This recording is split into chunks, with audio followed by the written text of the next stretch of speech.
우리 인간의 감정 가운데 기쁨이 있습니다. 이 기쁨은 우리 생활의 활력소가 됩니다. 항상 마음에 기쁨이 있는 사람은 매사에 희망과 열심이 생기고 의욕적이며 적극적입니다.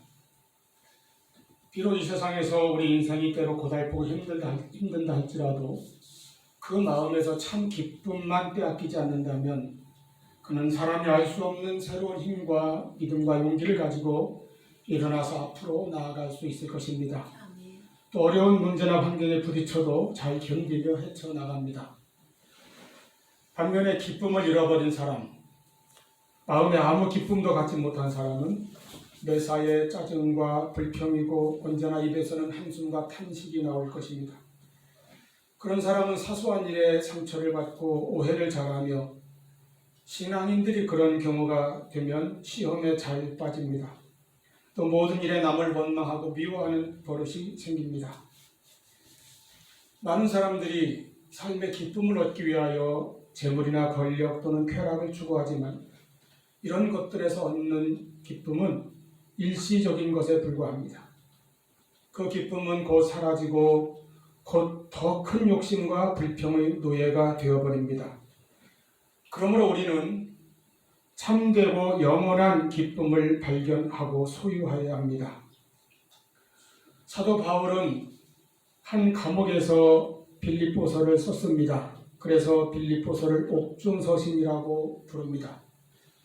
제가 신학에서 처음 배울 때는 빌립보서를 쓴 감옥이 로마 감옥이라고 배웠는데요. 요즘 나온 연구서들을 보면은 다른 지역의 감옥을 유력하게 지지하는 견해들도 좀 있습니다. 바울이 복음을 전하다가 하도 여러 번 투옥을 당했기 때문에 그가 갇혔던 감옥이 로마, 예루살렘, 에베소, 가이사랴 등 여러 군데입니다. 그래서 빌립보서를 쓴 그 장소가 정확히 어디인지는 알 수 없으나 그것이 중요한 문제는 아닙니다. 아무튼 그만큼 바울의 생애는 환난과 핍박을 많이 받은 여정이었다는 것입니다. 지금도 그의 몸은 어두운 감옥에 갇혀 있고 발목에는 쇠고랑이 차여져 있으며 그의 앞날에는 어떤 일이 닥칠지 알지 못하는 두렵고 초조한 처지에 놓여 있습니다. 그런데 그는 빌립보서에서 이렇게 외칩니다. 끝으로 나의 형제들아 주 안에서 기뻐하라. 이 기뻐하라는 말을 바울이 빌립보서에서 처음 쓰는 것이 아닙니다. 그는 빌립보서 1장 4절에서 내가 여러분을 생각하고 여러분을 위해 기도할 때에는 나에게 기쁨이 있다고 말합니다. 또 1장 18절에서는 자기가 이렇게 감옥에 갇혀있고 고난을 당하고 있는데 이 일로 인하여 오히려 예수 그리스도의 복음이 더 전파된다 하니 이로써 나는 기뻐하고 또한 기뻐하리라 이렇게 고백합니다. 빌립보서 2장 16절 17절 보면 여러분의 믿음과 참된 예배와 헌신이 하나님께 드려지는 것을 본다면 나는 내가 어떤 희생을 당한다 할지라도 나는 기뻐하고 여러분과 함께 기뻐한다고 그렇게 말합니다. 그러면서 18절에 이와 같이 너희도 나와 같이 기뻐하고 기뻐하라 권고하고 있습니다. 이렇게 빌립보서에는 기쁨이라는 표현이 실로 가득합니다. 그래서 빌립보서를 또 기쁨의 서신이라고 부르기도 합니다. 옥중서신, 기쁨의 서신입니다. 놀라운 것은 이 두 별명이 한 편지를 가지고 있다는 거예요. 이 기쁨에 가득 찬 편지가 감옥에서 쓰였다고 하는 사실입니다. 이토록 기쁨이 가득 찬 편지를 바울은 공기 좋고 전망 좋은 별장이나 호화로운 호텔의 안락 의자에 앉아서 쓴 것이 아닙니다.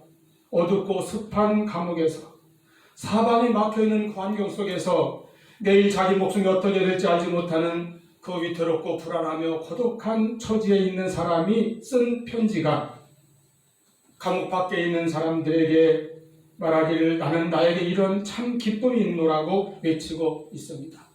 여러분도 이 기쁨을 갖기를 바란다고 전파하고 있다는 것입니다. 그리고 이제 오늘 본문 3장 1절에서 다시도 사도는 빌립보 성도들에게 그리고 오늘날 이 말씀을 읽고 듣는 우리 모든 그리스도인들에게 어떻게 말합니까? 끝으로 나의 형제들아 주 안에서 기뻐하라. 이 같은 말씀을 이미 앞에서 여러 번 말했기 때문에 바울이 뭐라고 했습니까? 내가 너희에게 같은 말을 쓰는 것이 같은 말을 쓰고 있다는 거예요. 또 이렇게 쓴 다음에 4장 4절에서도 다시 한번 동일한 말씀이 기록되어 있습니다. 4장 4절 주 안에서 항상 기뻐하라 내가 다시 말하노니 기뻐하라.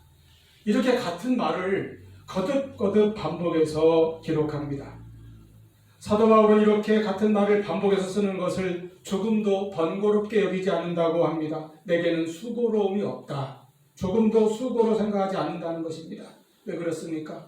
그만큼 이 말씀이 중요한 말씀이기 때문입니다. 꼭 이 말씀을 들려주고 싶다는 뜻입니다. 그리고 그만큼 우리 성도들은 항상 주 안에서 기뻐하며 살아가야 한다는 것입니다. 그리고 또한 이렇게 여러 번 같은 말 쓰는 이 메시지가 바로 너희에게는 안전하니라 이렇게 말씀합니다. 여러분에게 안전하다, 여러분을 위한 말씀이다. 여러분에게 유익한 말씀이라는 뜻입니다. 오늘 하나님의 말씀에서 사도 바울이 이처럼 자기의 환경과 자기가 당한 모든 고난과 고통까지도 뛰어넘는 기쁨을 말하고 그것을 나누어 줄 수 있었던 것은 그의 마음속에 샘솟듯 솟아나는 참된 기쁨이 있었기 때문입니다. 이는 참된 근원에서 나오는 기쁨입니다. 조금 흐르다 말라버리는 그런 가냘픈 물줄기가 아니라 속에서 끊임없이 솟아나오는 샘물인 것은 그 샘의 근원이 깊은 곳에서 물을 받고 있기 때문입니다. 여러분, 우리 인생들에게 참 기쁨의 근원은 누구입니까? 바로 창조주 하나님이십니다. 우리를 지으시고 사랑하시는 하나님께서 모든 인생들의 참 기쁨의 근원이 되시는 것입니다. 그러므로 그 하나님께 나아와 하나님과 교제하는 사람은 말할 수 없는 기쁨을 항상 얻게 됩니다. 그러나 하나님과의 교제가 깨어진 사람은 진정한 기쁨을 상실합니다.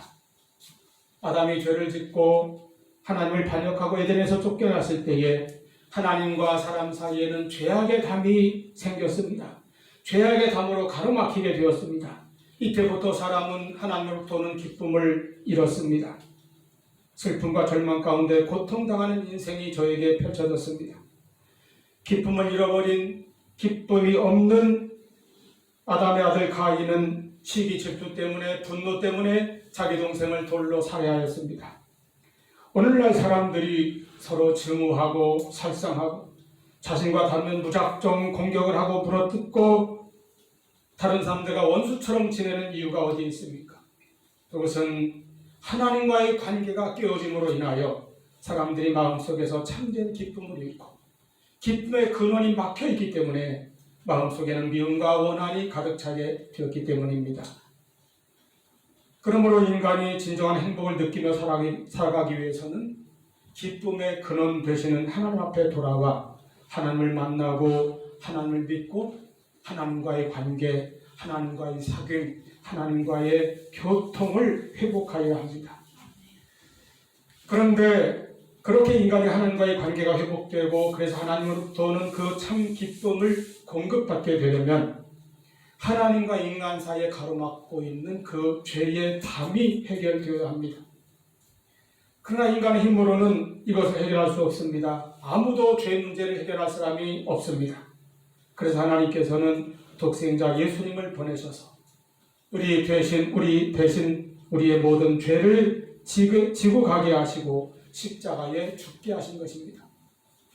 이렇게 함으로써 예수님께서는 인간의 모든 죄를 청산하셨습니다. 우리의 죄를 해결해 주셨습니다. 이제 예수 그리스도를 믿고 영접한 사람들은 모든 죄를 용서함 받고 하나님 앞에서 떳떳이 설 수 있게 되었습니다. 우리가 예수님을 통하지 않고서는 하나님 앞에 설 수 있는 사람은 아무도 없으며 따라서 예수님을 통하지 않고서는 진정한 인생의 기쁨을 얻을 사람도 없습니다. 그러므로 예수님을 거절한 사람은 이 세상에서의 기쁨과 축복을 잃어버릴 뿐만 아니라 영원히 하나님의 사랑도 잃어버리고 스스로 버림을 받을 수밖에 없는 것입니다. 그러나 누구든지 예수 그리스도를 통하여 구원을 받으면 그는 하나님과 화목할 수 있는 은총을 입고 그 결과 참된 기쁨을 우리 심령에 얻게 되는 것입니다. 오늘 하나님의 말씀이 강조하는 것은 나의 형제들아 주 안에서 기뻐하라. 주 안에서 기뻐하라는 것입니다. 4장 4절에서 똑같은 말씀이죠. 주 안에서 항상 기뻐하라. 내가 다시 말하노니 기뻐하라. 주 안에서 기뻐하라는 이것입니다. 이것이 그리스도인들이 가져야 할 진정한 기쁨입니다. 사실은 많은 사람들이 주 밖에서 기쁨을 찾고 기쁨을 누리려 하고 있습니다. 오늘날 무한 경쟁 속에서 현대인들은 극도의 피로 사회에 살고 있기 때문에 기쁨을 느낄 겨를도 없습니다. 늘 무언가를 열심히 쫓지만 참 기쁨을 모르고 사는 사람이 많습니다. 태양이 없는 곳에 꽃이 피지 못하는 것처럼 하나님이 없는 그 마음, 그 심령 속에는 참 기쁨이 없습니다. 그 대신에 현대인들의 마음을 차지하고 있는 것은 욕망과 쾌락이라고 하는 것입니다. 많은 사람들이 주 밖에서 기쁨을 얻고자 자신이 원하는 것을 열심히 쫓습니다. 돈을 쫓고 지식을 쫓고 명예를 쫓고 권력을 쫓습니다. 혹은 현실을 잊고자 일시적인 쾌락 같은 것이라도 쫓습니다. 그러나 그런 것을 쫓는다 하여도 또는 그런 것을 얻는다 하여도 그 마음에 그 영혼에 참된 기쁨을 누리지는 못합니다.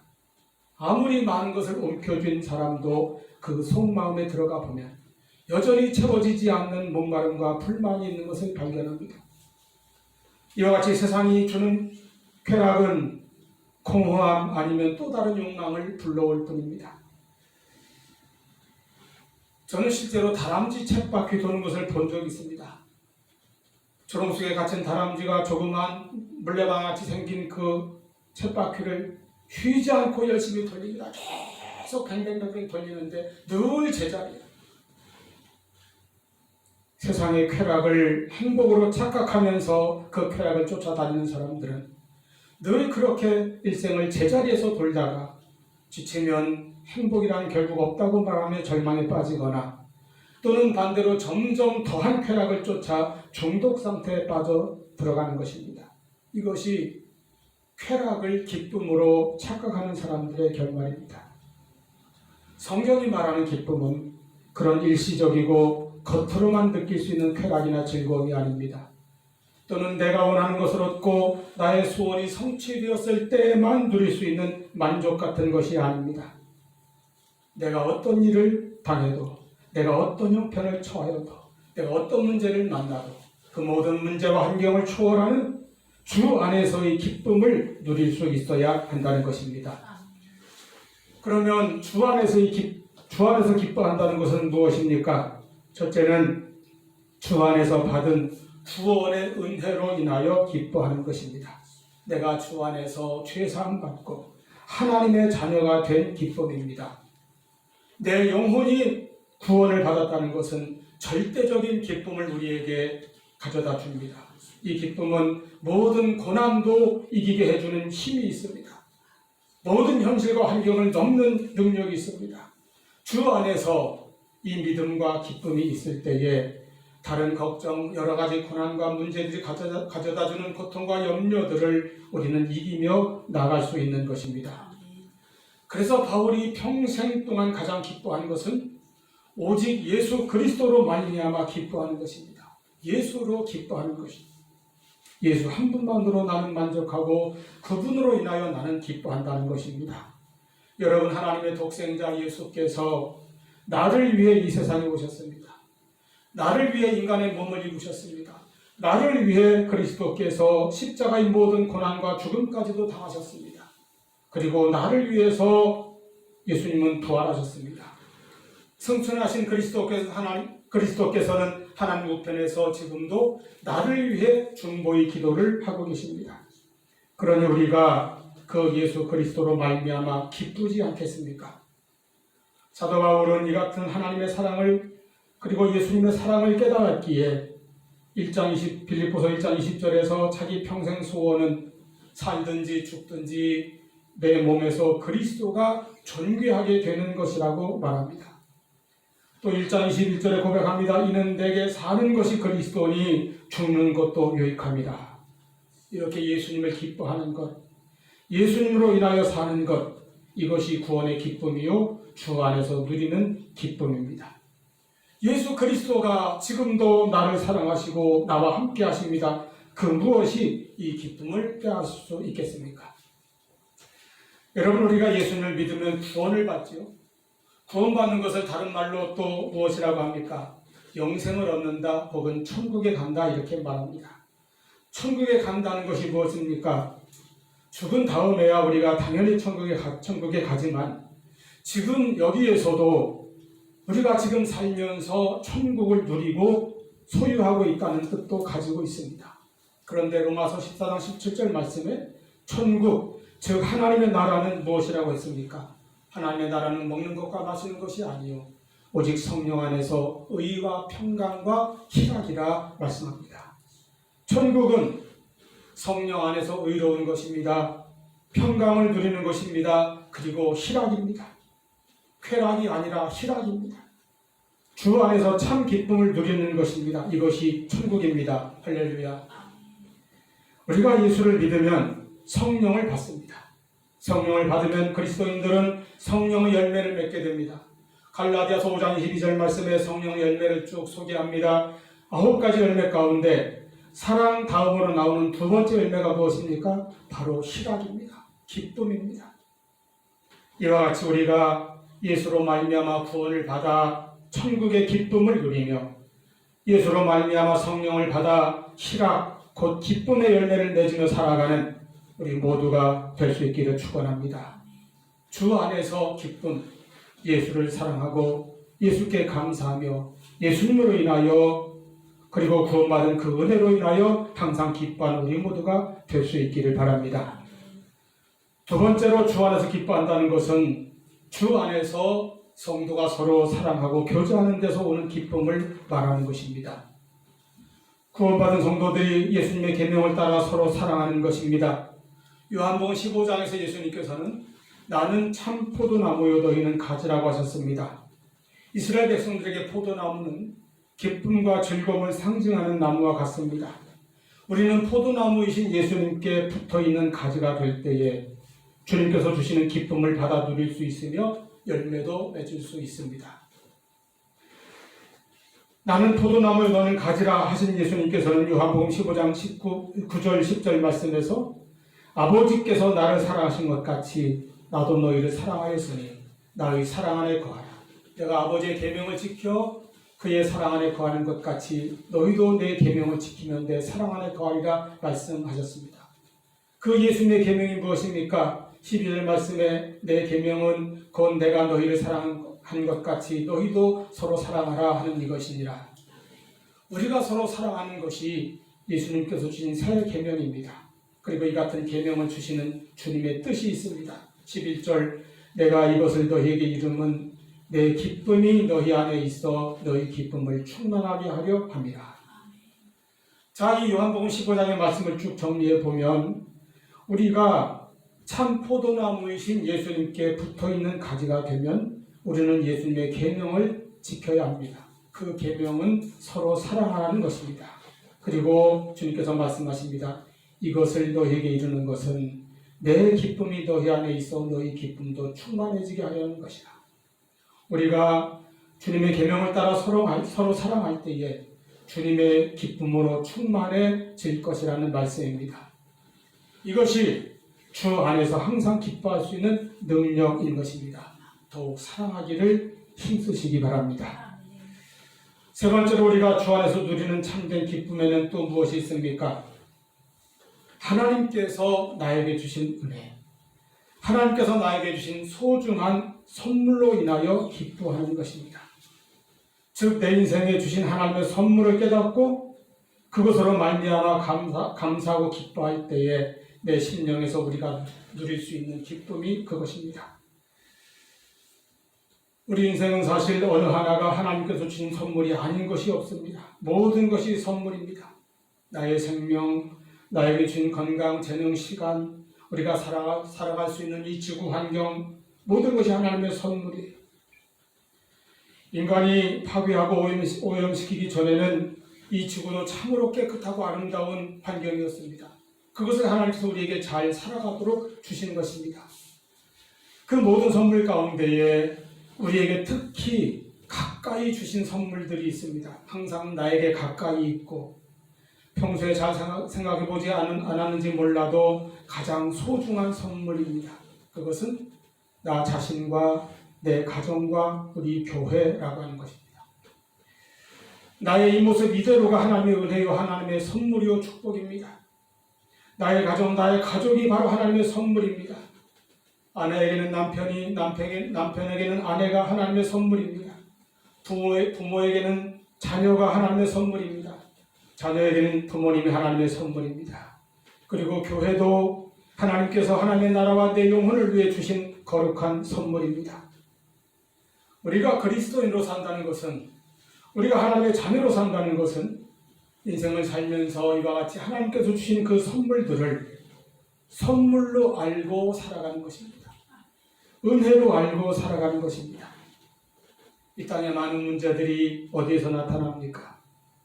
하나님의 것을, 하나님께서 선물로 주신 것을 그냥 내 것으로 알고 내 것인 양 고집하며 내 마음대로 사는 데서 인생의 모든 문제들이 발생합니다. 대표적인 예로 하나님께서 주신 이 지구 환경의 파괴가 그러하지 않습니까? 지구는 인간의 탐욕과 교만에 의해, 즉 인간의 죄 때문에 죽음을 향해 가고 있는 것입니다. 인류의 역사는 각기 자기 소견에 옳은 대로 행하는 그 문명 때문에 끔찍한 죄악과 파멸의 구렁텅이를 만들어 가고 있는 것입니다. 여러분, 그리스도인, 즉 구원받은 하나님의 자녀인 우리는 내 인생에 주신 모든 것이 바로 하나님의 선물이라는 것을 깨닫고 사는 사람들입니다. 우리가 은혜라는 것을 많이 말하는데 은혜가 바로 선물입니다. 본래 은혜와 선물은 같은 어원에서 나온 단어를 쓰고 있습니다. 내게 주신 나의 생명과 물질과 건강과 시간과 환경, 이 모든 것이 하나님께로부터 받은 것입니다. 또 내가 받은 달란트들이 있습니다. 이것 가지고 살아가라고 주신 그 달란트들도 하나님의 은혜요 선물입니다. 수많은 달란트 중에 하나님께서는 나에게 왜 이 달란트를 갖고 살도록 하셨을까를 생각하는 것입니다. 그래서 그 하나님의 뜻대로 살아가는 것입니다. 내 가정이 하나님의 선물입니다. 왜 이 남편을, 이 아내를 나에게 평생의 동반자로 주셨을까? 여기서 하나님의 뜻을 깨달아 가는 것입니다. 우리 자녀들이 하나님의 선물입니다. 세상의 수많은 아이들 중에서 바로 이 아이들이 우리 가정에, 우리 부부에게 주신 하나님의 선물입니다. 바로 내 자녀가 가지고 있는 그 모습 그대로, 이런 성격, 이런 모습, 이런 재능, 또는 그들이 가지고 있는 자기들 나름대로의 어떤 장점과 단점을 가지고 있는 바로 그 아이를 선물로 주셨다는 사실입니다. 이렇게 우리가 부부로 살아가는 것, 또는 부모로서 자녀를 키우는 것, 또는 자녀로서 부모를 공경하는 것, 이 모든 것이 바로 하나님의 선물에 대해서 깨닫고 하나님의 뜻을 알아가며 감사를 배워가는 것입니다. 여기에서 기쁨을 얻는 것입니다. 은혜에 대해서 기뻐하는 것입니다. 이번 명절에 가족들이 모이든 모이지 못하든 더욱 이 말씀을 기억하시기 바랍니다. 서로를 선물로 받고 나도 그들에게 선물이 되어주며 하나님의 은혜와 축복에 대해서 누리고 감사하며 기뻐하시기를 바랍니다. 교회는 어떻습니까? 교회는 예수 그리스도께서 자기 피로 값주고 사셔서 세우신 교회입니다. 교회는 그리스도의 몸입니다. 우리 영혼의 안식처요 기도하는 집입니다. 예배의 장소이고 하나님의 영광이 임재하는 곳입니다. 이 교회를 예수님께서 피로 값주고 사셔서 우리에게 은혜로 선물로 주셨다고 하는 사실입니다. 그래서 우리가 주님을 사랑하듯 교회를 사랑하고 교회를 통해서 주 안에서 기쁨을 얻고 또 얻으시기를 바랍니다. 주님께서 주신 기쁨, 세상이 알지 못하고 코로나 바이러스도 빼앗지 못하는 기쁨, 주 안에서 이 기쁨을 누리는 복된 명절 맞이하시고 우리의 생애 동안 주 안에서 이 기쁨을 소유하고 누리며 살아가시기를 축원합니다. 기도하시겠습니다.